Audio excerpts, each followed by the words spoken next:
vessel lost. From now on, it's every man for himself. Just a cursory look at the blueprints here shows the weaknesses that we have missed.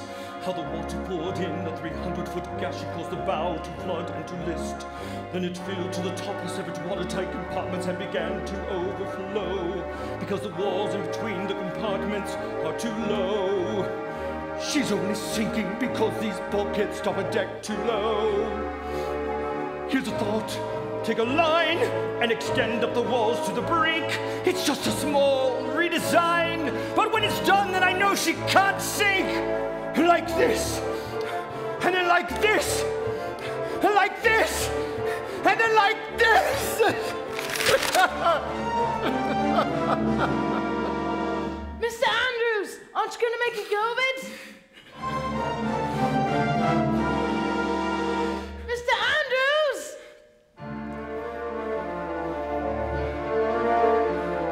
The ship will start to plunge beneath the surface, the water lapping at our feet.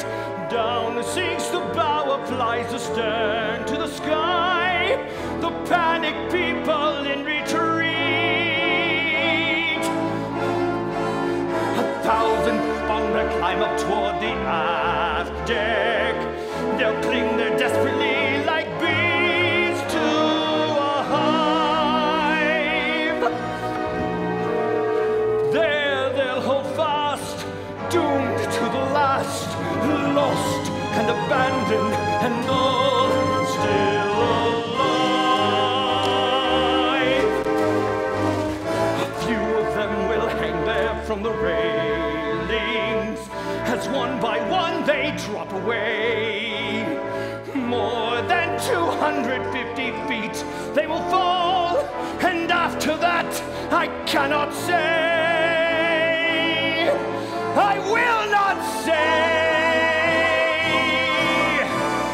The rest in swarms will overrun the boat deck, and they'll lose all sense of right and wrong.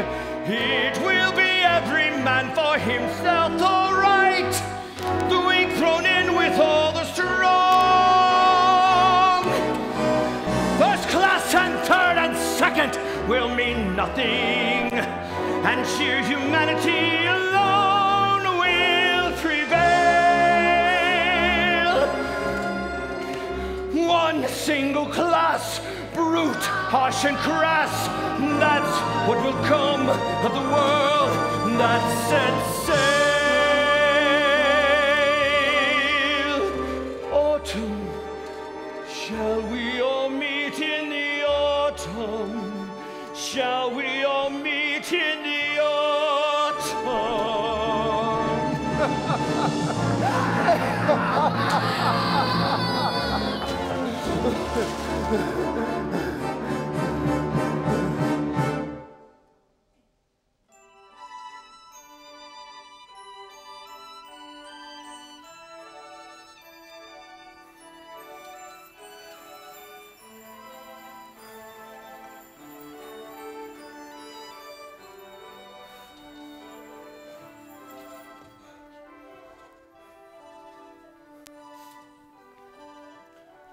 One moment, the ship was there, and the next, she was gone. There were over 1,000 poor souls floundering in the freezing water. We wanted to go back for 'em, of course, to pick 'em up. But they'd have swamped us. Then none of us would have survived. The sound they made was deafening, like there was a whole football stadium out there in the dark somewhere. And then, after about a half an hour, it just stopped. I'm ashamed to say I was relieved. I'll hear those voices for the rest of my life. Why shouldn't I have taken that place in the lifeboat? It would have gone empty. There were more than 450 empty seats in the lifeboat. It was so very cold. The women were so brave, alone in the dark in the middle of the ocean. Only I'd seen that iceberg before it was too late. If only they hadn't kept increasing the speed. If only the Californian had heard my call. I stayed with the key till the end. It could have saved every man, woman, and child. Oh. We were only 95 miles from dry land. When dawn came, we could see ice everywhere. Everything was bathed in pink, and there were thousands of deck chairs floating on the water. And all of them poor women and children in the 3rd class who never even made it to the boats. All 50 bellboys, none more than 15 years old, went to their deaths without a whimper. And all the musicians who kept on playing autumn, right to the very end. With only 711 survivors, 1,517 souls had lost their lives. Including the man I call my husband. And my husband. And my husband. And my husband. And my husband. In a matter of only minutes, the largest moving object on Earth had totally disappeared. Fare thee well. May the Lord who watches all watch over thee. May God's heaven be your blanket as you softly sleep. Softly sleep.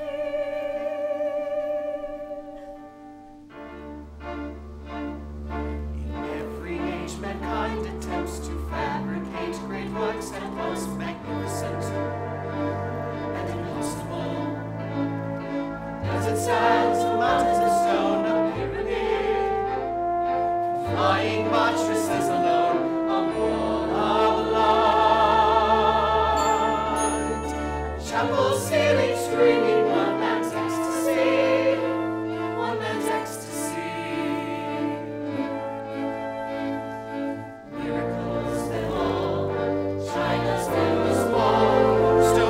Upon the northern wall, the aqueducts of Rome.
Pittman?